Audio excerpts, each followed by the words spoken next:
Check Complete, a referee podcast, is an educational resource for referees, by referees, designed to connect and develop soccer officials of all ages and skill levels to better serve the game, both on and off the field.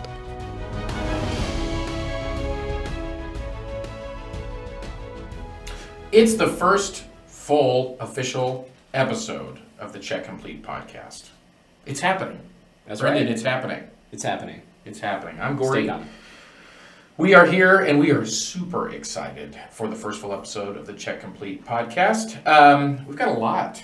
We've got a lot to talk about on this. This is Brendan. Brendan, who are you? How are you? I'm Brendan. I'm doing pretty well, actually. How about yourself? I'm great. Brendan's part of our content team, so Brendan and I do pretty much everything.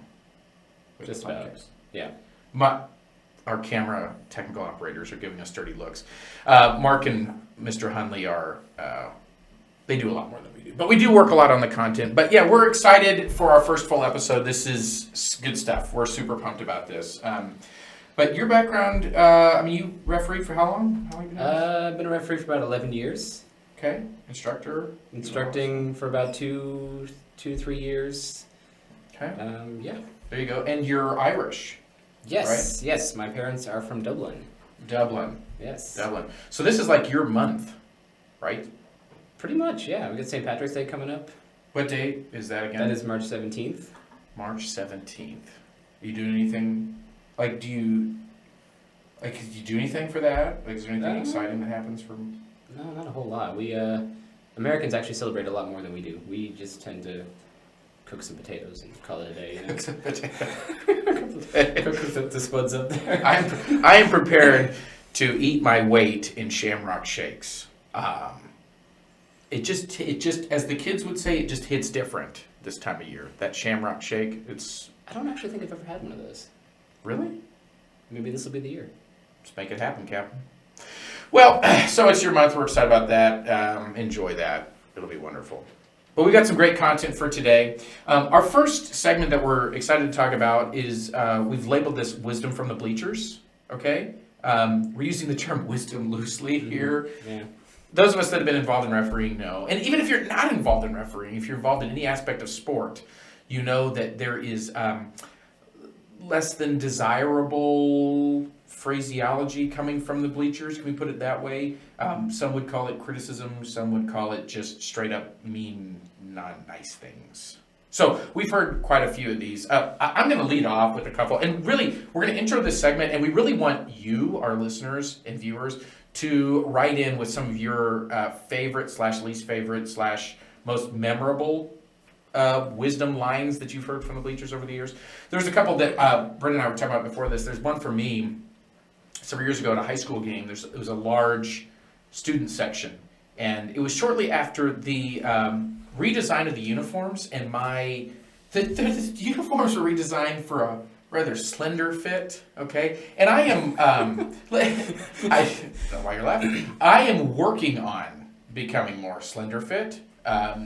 Food is a problem, but they came out with this slender fit thing, and I called. There's a midfield throw-in decision. I went one way. The kids didn't like it, and so some kid yelled out, "Come on, love handles! You're better than that!" And it didn't feel great, but it still is one of the, and I couldn't help but laugh. It's somewhat similar to last year. I had a parent when I was in yellow call me Big Bird. Really? Yeah, Big Bird. Was it the feathers?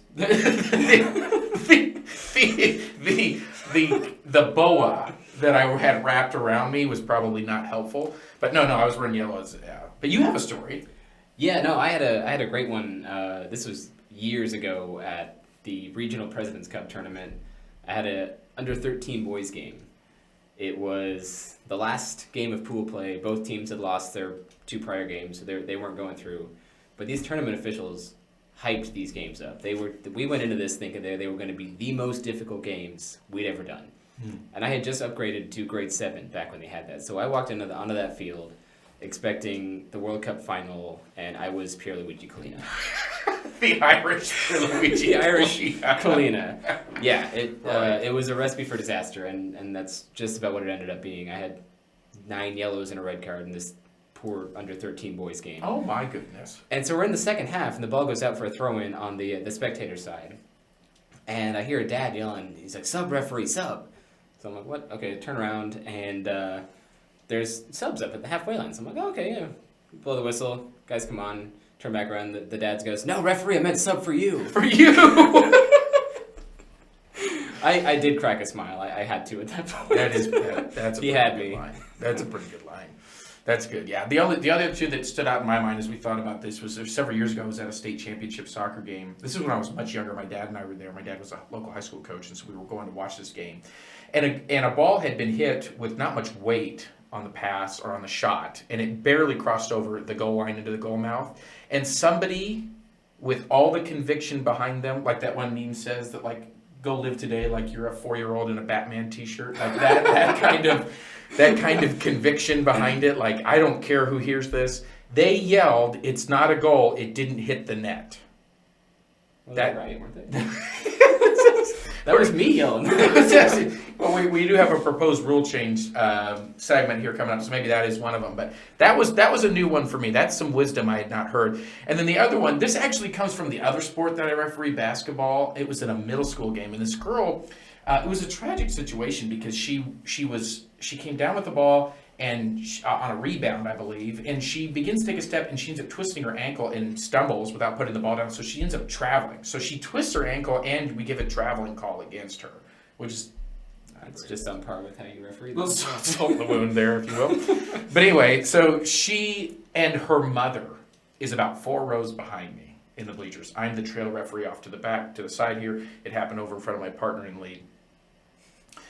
And the girl falls down. She's twisted her ankle. We've called a travel against her. The coach comes out. And the mother, without skipping a beat, yells from the bleachers, "She needs some milk! Get her some milk!" Now, I don't know if you've seen, that's like a viral thing, right? I think so, yeah. So it wasn't like her idea, but when she said that, I had a very difficult time composing myself. I also had a great visual of what it would be like if a trainer did rush out with like a half gallon of 2%. Like, where would this go? I keep one in my bag at all times. Just in case. You just never know when you might need some milk. So these are some of the wisdoms, I'm not The sure wise- wisdom, but yes. the wise words we've heard from the bleachers. We want to hear from you. If you have wisdom from the bleachers, email us at questions@checkcompletepodcast.com or slide into our DMs, send us a PM on Facebook, whatever you need to do. Snail we mail, want to all snail of it, mail. yeah. Yeah, put it in the mail, send it to us. We want to hear from you. Even better if you send us an audio recording of you telling us the story. Oh, Or acting it out would be great too. Oh, acting it out. Yeah, get your friends involved. Perfect. We will send you a bag of Mott's fruit snacks. Just one. One, For each person involved in the video. possibly, Yeah. if see. budget permits. We'll see.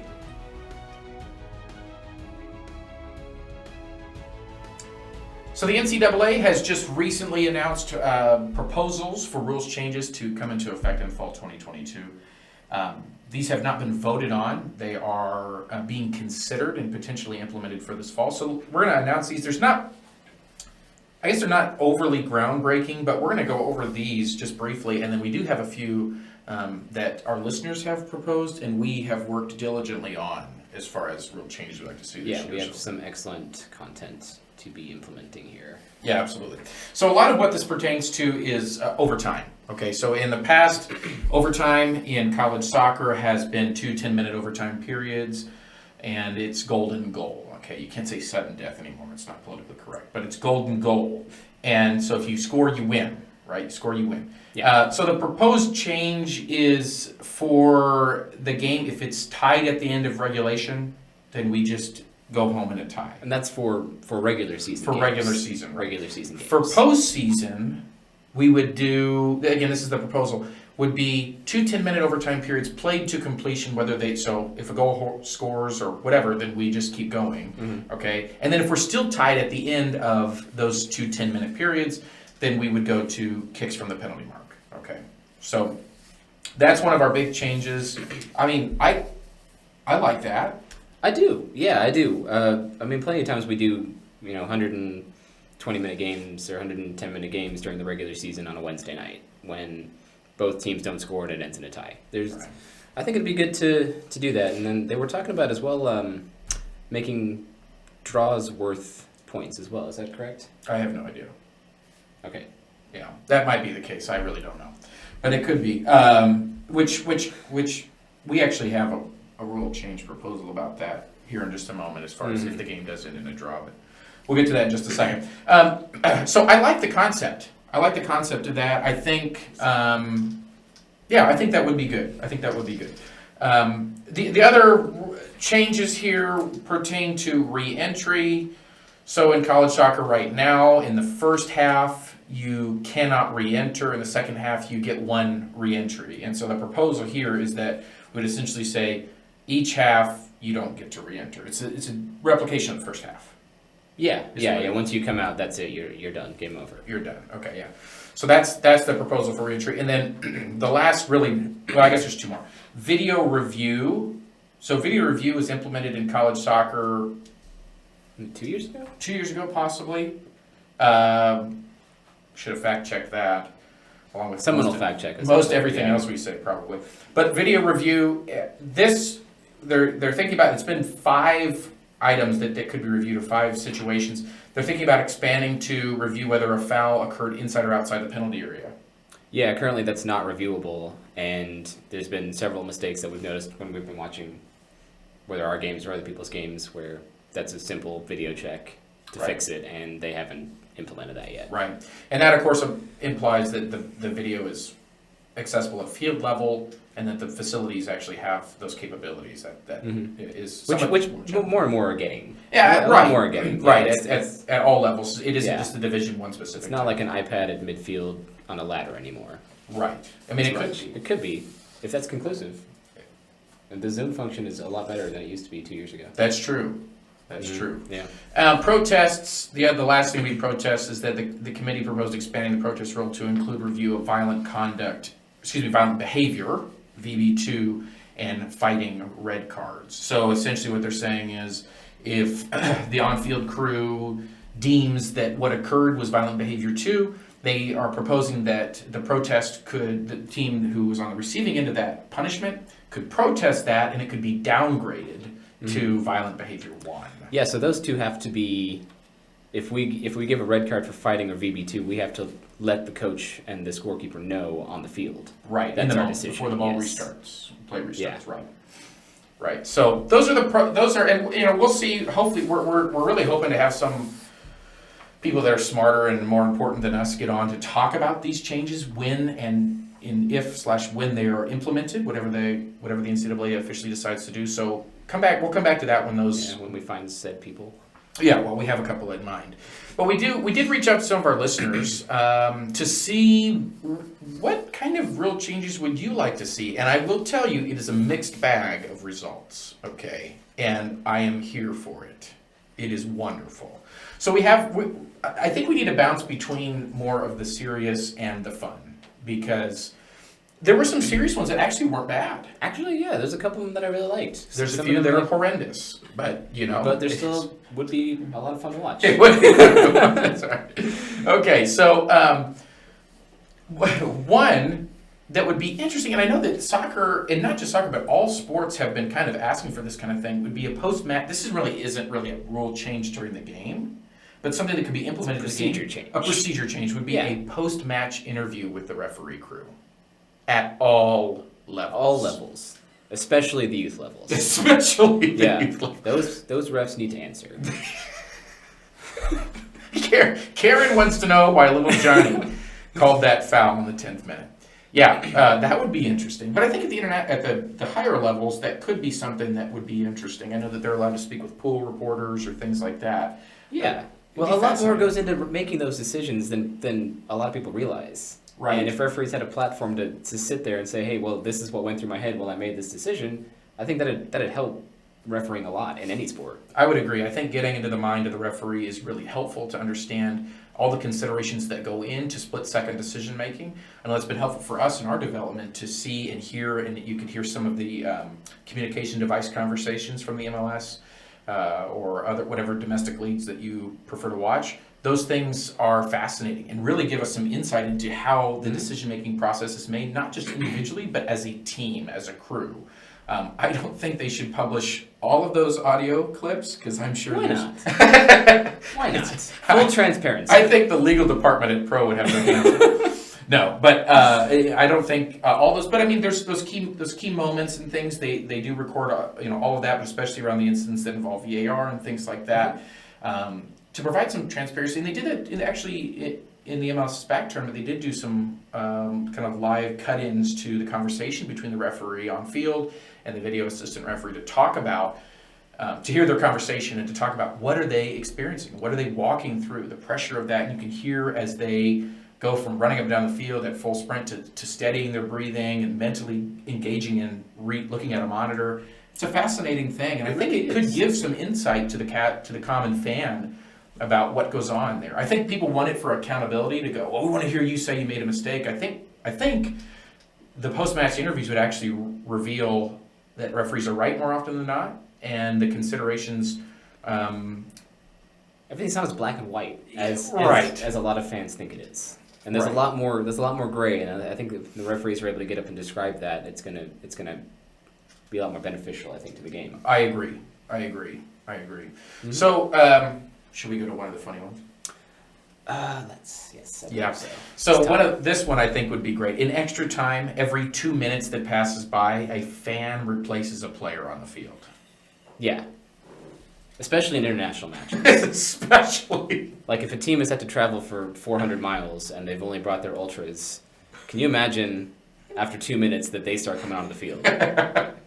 I would watch that. Oh, I would watch that. I would travel to a lot more games if I was a fan. I would too. Viewership would skyrocket. Just looking for that call up. All right, let's go back to one of our more serious ones. What do you think? Which one do you want? Well, going back to the overtime, so they got the proposed change in NCAA, but we've talked about in USSF and FIFA that the first 15 minutes of extra time is played out as it is, but the second 15 then shifts to golden goal. Which I think adds another layer of drama to the overtime. Because it's 30 minutes, and you just got to sit through the whole thing. If someone scores, they score, but half the time they don't. Right. See, I'm here for the golden goal. I like that. It's exciting. I like it. I want it. It's exciting to see the goal scored and the players rush the field. I mean, it's just fun, you know. Yeah. And I don't have a lot of fun in my life. That's not true. You live with me. No, that's fun. I think that would be. I would love that. I think that would be cool. Yeah. But this goes to one of our not so serious suggestions about deciding winners in tied situations. We have actually a lot of suggestions that came in that probably wouldn't be upheld by IFAB, but we're going to say them anyway. Yeah. So instead of us in this community fighting goal celebrations, I know we kind of push back on that. Right, high school especially, it really cracks down on that. And I think that takes a lot of the fun out of the game. Yes. We all watch FIFA, we all play the video games. Goal celebrations are part of the game. We need to embrace that. So here's the proposal. Okay. Each goal celebration is judged. By the lead AR in the sequence and the referee, while the trail AR watches the rest of the players for so this is malfeasance. So is this after the game is tied, or is it we judge it on the field every goal, after the goal? Every goal is adjudicated by the match officials. Okay. So we're thinking scale of 1 to 10. 1 to 10 do is in Olympic gymnastics, style. And the subboard will show the final score. Yes. That is decided on by the referee.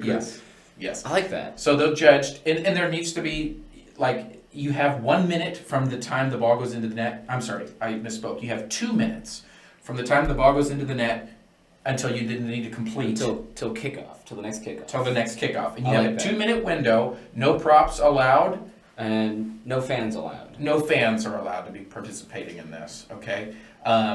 If it's a tie, props and fans are then allowed. If it's a tie at the end of our calculation, then we just allow props. We just allow anything to happen. Anything can go. Anything can happen. Right. Yeah. So, no, I think that could be very interesting and also probably a terrible idea. But anyway. I think we go to the youth level. I think we start at the youth level, right? As anything good. Yeah, grassroots football, right? Okay, one of the other serious ones that I tend to like, and we've had this conversation actually in our state with our high school representative, is regarding red card penalties.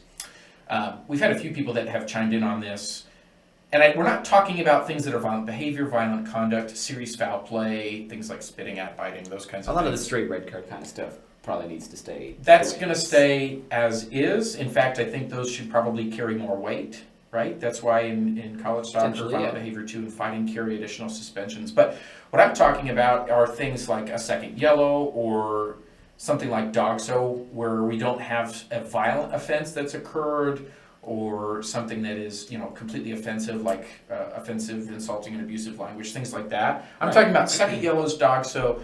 Do we really need that person to miss another game? Well, so in the professional leagues, a straight red's a 3-game suspension, and a second yellow is usually a 1-game suspension. Mm-hmm. But we don't really have that option in high school and college. So that would be a good thing to implement, keeping the game suspension or the 2-game suspension for the really bad stuff. But for a second yellow or a tactical foul or something like that, I don't think we need to have them miss potentially one of the games of the season. Right. And I think with especially at the youth and high school levels, we want kids to play. And if it's not something that was violent or offensive or something like that, playing down for the rest of the game and not being able to play, that's heavy punishment. And when you compare it to other sports, now I don't know if we really want to go down that road, with everything, but when we compare it to other sports, there's really not necessarily an equivalent for that. If players are ejected, they don't get to play the rest of the game, but there's no other sport where they play down, right? And only recently have they kind of brought in this idea of sitting a next game in some of these other sports, at least locally at our high school level and things. Mm-hmm. But soccer seems to kind of have that specific, and I wouldn't mind seeing that changed. Yeah, I'm in favor of that one.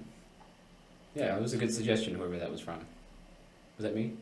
No, it was Chad J. from Olathe, Kansas. All right. Okay. Well done, Chad. Yeah. So what about a fun one? Let's do a couple of these. Okay. All right. So another game deciding one. We have extra time's been completed, game is still tied. We go penalty shootout. First 5 penalties, still tied. After that, the kickers can then be expanded to the team officials. So the manager comes on, takes a penalty. The kit man comes on and takes a penalty. I the concession stand employee. No, I want to see Charlie the bus driver go out there. Yes, and give a whack at it. The groundskeeper. I mean, anybody affiliated with that team is welcome to kick outside of fans. I mean, which maybe if we get to 10, we start. Well, if they're going to replace the players, then that's true. They're already in the game. Those you can't have one without the other. We just have to get them. They're already in the game. The letter's on its way to Switzerland right now. It's on its way. It's anonymous, but and then the other one that I think is a must-have is it's quite simple. The goalkeeper gets a brick. It's up to him or her how she uses it for the rest of the game. Okay. Is that for extra time or for the whole game? I think it should be for the whole game because then they have to pick their moment perfectly. I can't handle I think that. we need to go back to the red card penalties. Just reread that part of the rule book. If somebody uses a brick, is that VB2? Well, does he fight the does he throw it or does he fight the person with the brick? We got to get Rich Grady because this could be a protestable thing now. If this is approved, we need to get the brick rule sorted out. There we go. Some of the other things that were brought up were sin bins. Or temporary dismissals, and I had to look that up because I've heard it used before, but it's a rugby thing. Yeah, and it came in. I saw one from the FA here .com, and so the sin bin pertains to those who are cautioned for dissent. So use of words or gestures, questioning or undermining the referee's decision. So they provide left on the field. A what? We have no one left in the field. Some of our games. So examples of dissent: shouting at the referee, questioning the referee's ability, slamming the ball to the ground, sarcastically clapping after a decision, that kind of thing. So they would be put into this sin bin off the field for 10 minutes, temporarily dismissed. So there was a few that had mentioned that would be, and someone actually added that they think stopping a promising attack, offenses that would be considered stopping a promising attack, would also be temporarily dismissed for 10 minutes. to hopefully encourage 10 minutes attacks. is a long string of time. I think 5 minutes. That's significant. For stopping and promising, because you get the yellow card, right? And then maybe 5 minutes of being down a guy. And on the 5-minute thing, this is kind of fascinating. Someone else suggested any coach or manager that's assessed a yellow card has one player, and they put in parentheses the best one, removed from the pitch for 5 rolling minutes. How do we judge who's the best player? I don't know. Like, do they have to submit a list before the game? Like, this is our best guy. I think you'd have to do that. We could use that as a management tool. If a guy comes up to me and says something, hey, you were not listed as the best player. Yeah, that's true. We could. That'd be a nice little feather in our cap. So, yeah, and some of the other things that we had heard that I thought were interesting were just make all restarts direct. You can score from a throw-in. All restarts, even, it doesn't matter what the restart is, even if it goes into your own goal, anything counts. Goals count. Yeah. Right? If you're winning by 3 or more goals, you have to commit or complete 15 passes before you can shoot. Interesting. Real serious things. So, and then one of my favorites that we can kind of finish on, but we do want to hear from you. This is another opportunity for you to tell us what you think and weigh in. But one that I thought that was kind of interesting was if you're fouled in the box, you have to shoot the penalty kick. Yes. I thought that was interesting. I think that could be fascinating. That'd be fun to watch. It would require another layer of concentration from the referee crew to make sure that we get the right fouled person, the offended individual, but I think that could be good. So if you have your suggestions, rule changes that you would like to see implemented, especially if we're able to get, we're hoping to get a guest on to talk to us about the NCAA proposed rules, especially when those come into effect, which I believe will be in April, from what I understand. We'd love to hear from you. So again, you can reach out to us, questions@checkcompletepodcast.com, or hit us up on Twitter, Instagram, Facebook, slide into the DMs, PM us on Facebook. We'd love to hear from you about what you think should be changed about the game we love.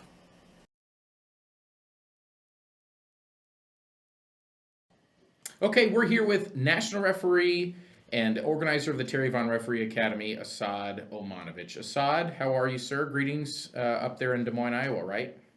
Yes, Gordy. Thank you for having me. It's an honor to be on your podcast. I'm looking forward to having this discussion, and it's probably chilly up here just as it is down there in Kansas City right now. It is. No pressure, but you are the first guest ever on the Check Complete podcast. I just want you to be aware of that. Ooh, all right. Yeah, we'll lower the bar now, listeners, viewers, just lower the bar now. That way, if it goes well, it superseded your expectations. But if it's terrible, then it meets your expectations, right? That's a good way to live life. Anyway, so Esad, we've asked some of our listeners if they would like to send you some questions. So we have a few of those, but I really want to just kind of hear about your journey, sort of how you got to where you are today. I'm sure that's a long and windy road, and we don't want to start at your birth, but maybe how did you get into officiating, if we could start with that and kind of go from there? Yeah, it is a long and windy road. Officiating started back in college when I played at Grandview University. 2017, we had a local assigner called Bonnie Larson reach out to us and say, hey, we're doing this referee event that she hosts every year. We need some volunteers, so if you can send us some of your players over, that'd be great. I played for Bonnie when I first started in rec way back, and I was like, you know what, that'd be kind of cool. Let's go out and see it. And I went out to the tournament. It was an AR for I don't know how many games, made some money. I remember calling a goalkeeper leaving the penalty area and handling the ball off a goal. Not a goal kick, off a clearance. So it was good. That's the spirit of the law anyway. Yeah. Keep going. What was that? Nothing. Keep going.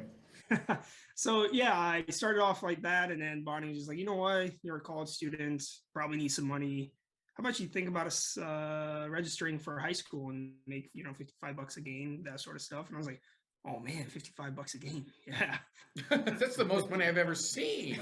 $5 goes a long way when you're a broke college student. I spent all my time training and in class and, research and all that other stuff. So I was like, you know what, I'll take up this offer, did my first class in March 2017.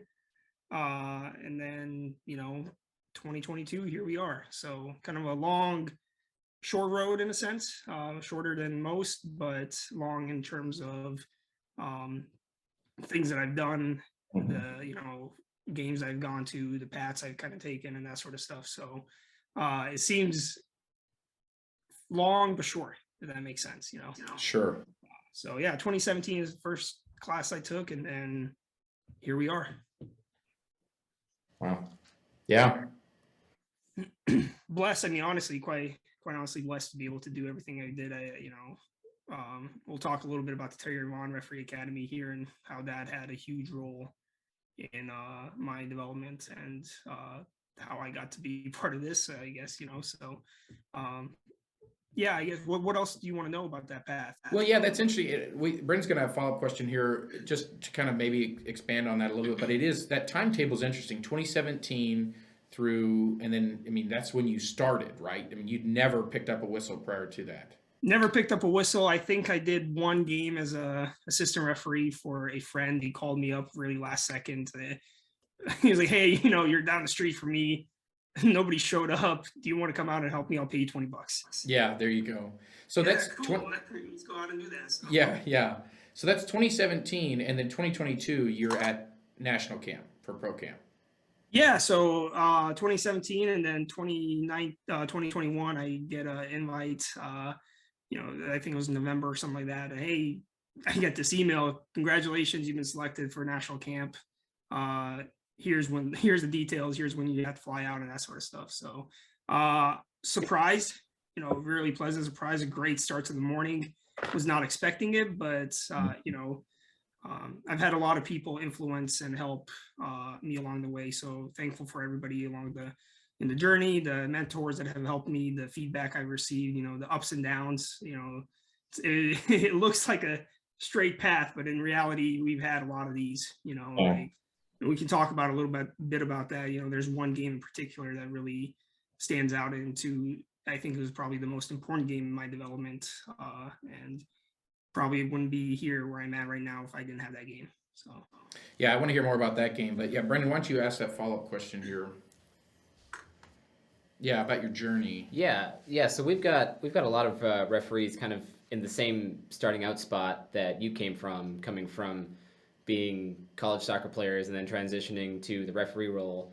So I would like you to kind of expand a little bit more on your journey from grassroots to regional to national. So like, what are your keys to success and things that you'd like to pass on to referees that are following that path? Yeah, that's a great question. I think it's important to know that everybody's journey is different. Everybody ripens at a different rate, and that's totally fine. You don't want to push it to be too fast, because that can kind of bite you in the butt later on. The faster you push, the higher the expectations. The expectations of me are much different than expectations of a grassroots level referee, right? Sometimes I envy that. Sometimes, it's nice to go to a game without having this huge kind of weight on your shoulder, like, hey man, I got to perform to the best of my abilities every single time, every second of that game.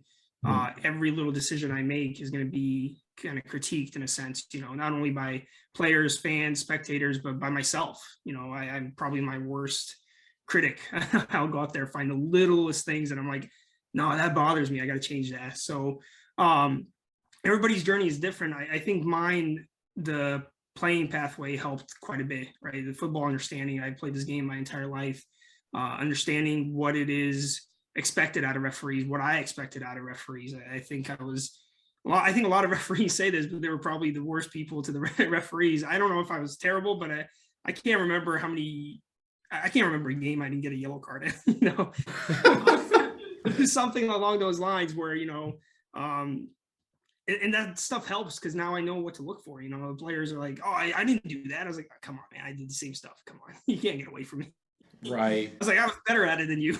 So understanding the things that they're doing and getting the understanding of the game, I think is really important. Playing collegially helped my understanding of the game grow tremendously. I'm not played high level youth academy at that time, travel, all that sort of stuff. I've never made it to nationals. We lost in our state cup, and fortunately we didn't have many teams in our state at that age group, and it was single elimination. You just shut off for a second and you lose the entire game. It is what it is. But understanding that helps quite a bit with our development. So I use a lot of that in my refereeing, nowadays. So I think that's a big thing for me personally, the understanding of the background of the players and what the coaches are expecting, and understanding the difference between frustration and, actually being yelled at and that sort of stuff. Mm-hmm. So. Yeah, that all makes total sense. We did have a handful of questions that came in from our listeners and viewers, so I want to get to a couple of those. We don't want to take too much more of your time, but one of them that was really interesting to me is how has knowing another language affected your communication on the field? Ooh, that's a good question. Depends what language you know. Spanish is a big part in our everyday lives here. I know a little bit of Spanish, so I know enough to be able to get away. Not enough to be fluent and have a full-on conversation, but understanding certain things that are being said to me, being able to reiterate what I'm trying to say to the player helps quite a bit. I can tell you, I just did a game last year in the fall, adult regional cup over 40s. Man, was that a game? If I'll talk about my Open Cup experience, but man, that was another thing as well. I had Hispanics on that team, Bosnians, Croatians, Serbians, and that's where it helps me quite a bit, because I know that Eastern European side of stuff. I know the language, I know the personalities. So here I am coming out on a game, and adult amateur stuff, you really don't get a chance to look at, especially that level, adult amateur, you don't get to look at player stats. There's nothing out there, you don't know who's playing. You just come out and you're like, all right, these are the teams we have. And the fact that I came out there, they're talking to each other in Croatian, and I'm just like, hey, how's it going? It starts it's like, he's one of us. And it's that whole thing of like, he's one of us, he understands us. So all of a sudden they can relate to me and I can relate to them, and it makes it easier. It's not going to be, it's not going to go peacefully as I'll mention in this game. I think I had 11 yellow cards because they just didn't listen. One red card eventually, but it is one of those things that being able to relate to them and speak to them in their language actually helps quite a bit within player management and game control. Because that game could have gone out of hand. I was talking to some friends afterwards. I'm like, what could I have done? I'm like, Esad, if I was out there, it'd probably be worse, because they would not listen to me. They'd see me as an outsider. So it helps in relations. You can relate to something in your past or current situations and that sort of stuff. So yeah, absolutely. So go ahead and dive into that. So you're referencing some of the U.S. Open Cup game that you had. I know that was formative for you. Could you, without ripping the scab off too hard, right? Could you address some of how that was formative in your career? Yeah. So the U.S. Open Cup, 2019. So 2017, I become a grassroots referee, regional 2019, I believe, or state referee at that point. And I get this assignment, not knowing much about the Open Cup, that sort of stuff. I get an assignment in the email. Hey, you've been selected to officiate as a referee, second round of Open Cup. Let me know your availability. And I'm just like, is this me? Is this for me? So a little backstory, there's another referee, a Pro 2 referee, a pretty good referee, great guy, named Elvis Osmanovic. Our last names differ by one letter. And a lot of people are like, oh, you're Elvis. I'm like, no, I'm Esad. But the last name, it's so similar. So I'm sitting there, and, Rick Eddy sends me this email. He's like, man, I call my mentor. I'm like, hey, do you know anything about this? No, I didn't put your name up for it. I was like, all right, what do I do? I don't know if I'm ready for this, and I email him back. I'm like, hey, this is Esad Omanovic from Iowa. I just want to make sure this game's intended for me and not Elvis Osmanovic from Florida, And he's like, no, this game's for you. So we go into the game, fast forward into the game, and I'm nervous, it's a good kind of nervous. Like I'm excited for it. I'm going to go out there, perform the best that I can, but quite frankly, the performance wasn't the best, I've had, we talked to the assessor afterwards, for regional, you did fine. for national. And I'm like, all right, no, listen, I want you to critique me like a national. Mm-hmm. Because for me, I'm always looking, here's where I'm at, this is where I want to be. So in order for me to do things like to get to that level, I need to be doing the things that they're doing and the expectations of them. So I always looked at myself that way. And I'm like, all right, so as a national, what do I need to work on? You know, and we talk, obviously after a game, you kind of know how well you did, but that was a big pivotal moment in my career because I haven't had a game to challenge me up until that point, like really challenged me. And that game, you know, you're working a professional team, you know, St. Louis, now they're in the MLS against Des Moines Menace, who is the USL League Two team. And St. Louis is expecting, you know, they were in the championship at that time. Their fields are pristine, you know, everything's nice. And the Menace, you know, they come there and they're like, what is this grass? Or I'm like, man, Iowa, this is the best grass we got. And they're expecting much better. So, you know, frustration starts early on. And, you know, going into halftime, I had 2 yellow cards, and then everything from there just kind of went downhill. I can't remember how many yellow cards I had. I had eventually 3 red cards after all of them were second yellows. But it was just a moment of understanding, like, here's where you're at, and this is the expectation, and here's what you need to work on to get. So I looked at that game and I said, okay, let's critique the game. Let's critique myself. What did I do well? Okay, how can we improve that? What didn't go well? And how can I really improve that? What do I need to focus on? What's my biggest thing that I need to focus on? My fitness has been always phenomenal.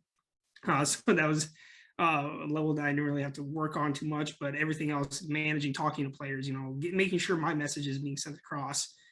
So that helped going into the regional events, right? 2019, I get selected for youth nationals.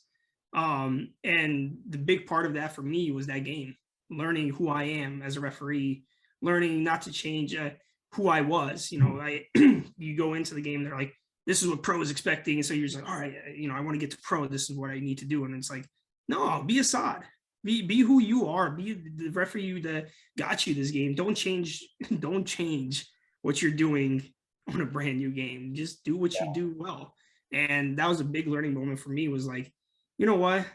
I don't care what they want at the moment. I'm going to do what who I am. And I really kind of, you know, I had this stuff kind of being tossed at me. This is what they would do. This is what they would want. This is how we were being taught at pro. And I'm just like, I'm not in pro. So at that moment, I just was like, I'm not pro. I'm not in pro. So I, you know, as much as I want to get there, I'm not there yet. So focus on what I know, focus on what I do well. And going into that season, that's what helped a ton, you know? Yeah. So it's another question. We know you're getting a little bit short on time here. What we think our listeners would really like to hear about is the Terry Vaughn Referee Academy. And, you know, what is your involvement in that, and how did that start, and what does that mean to you as a referee? Yeah, absolutely. The Terry Vaughn Referee Academy was where it all started for me, in a sense.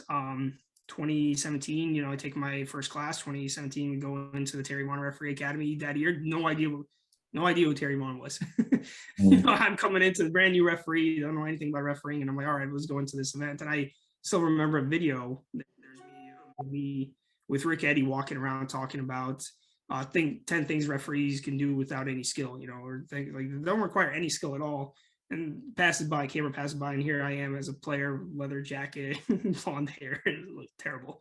And then I remember sitting there looking at all the things that everybody else was doing, and those things that Rick Eddy was talking about. I'm like, yeah, you know, I'd like to go to the regional event. I'd like to do that. That looks cool.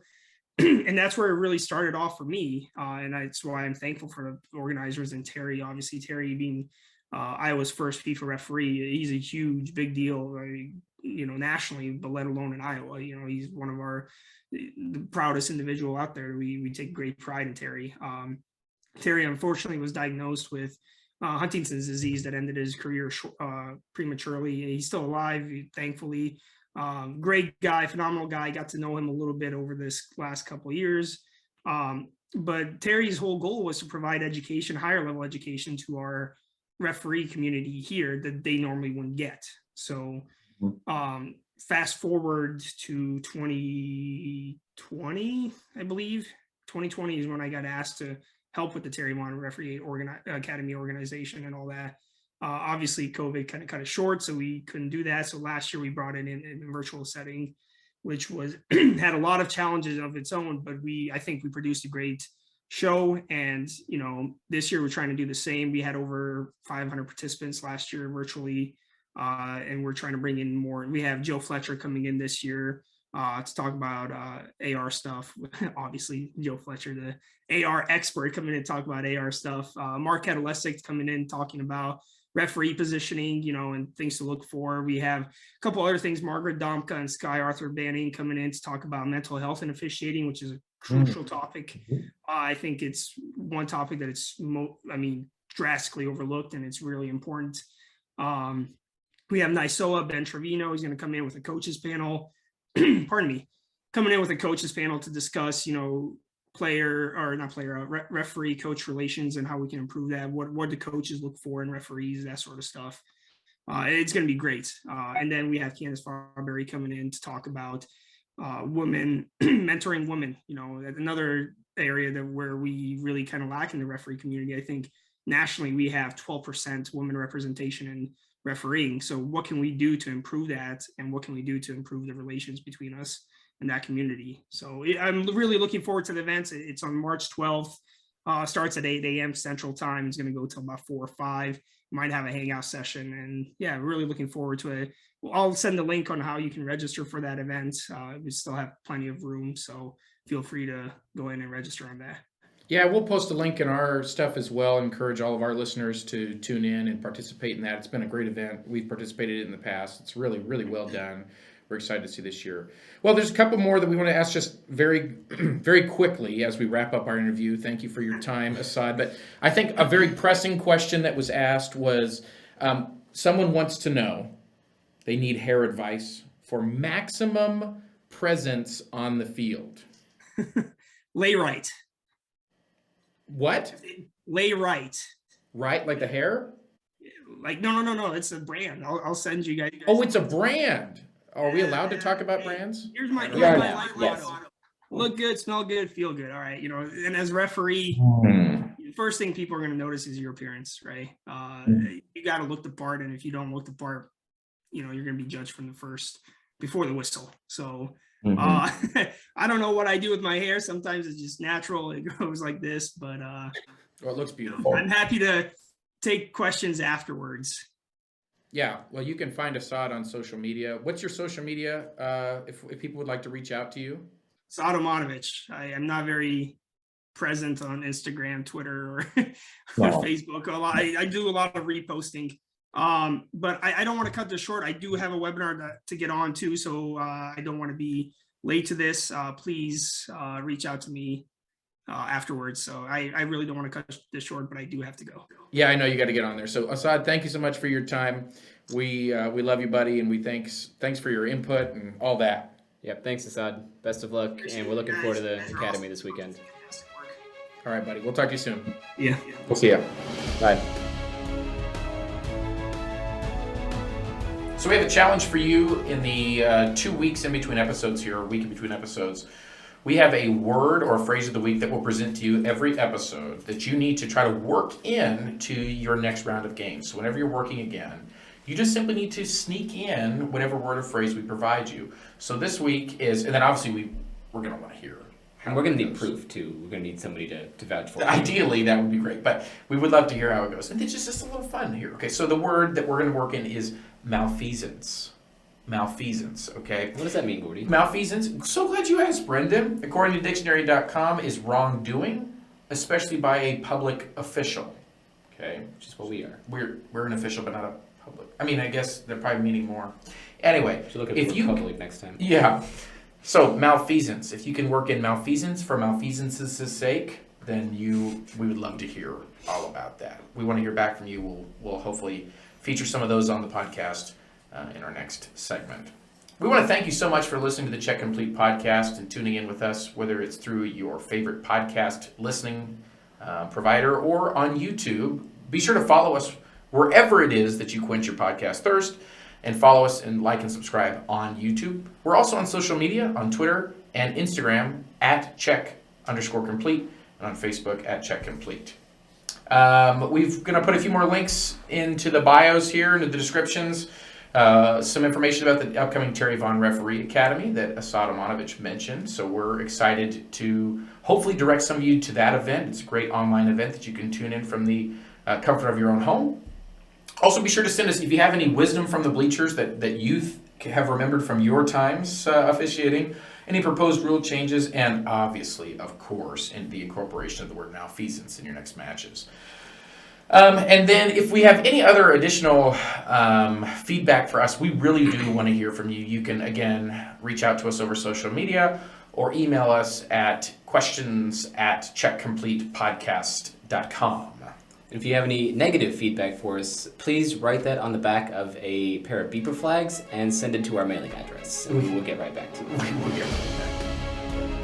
Thanks for listening to Check Complete Podcast. We'll see you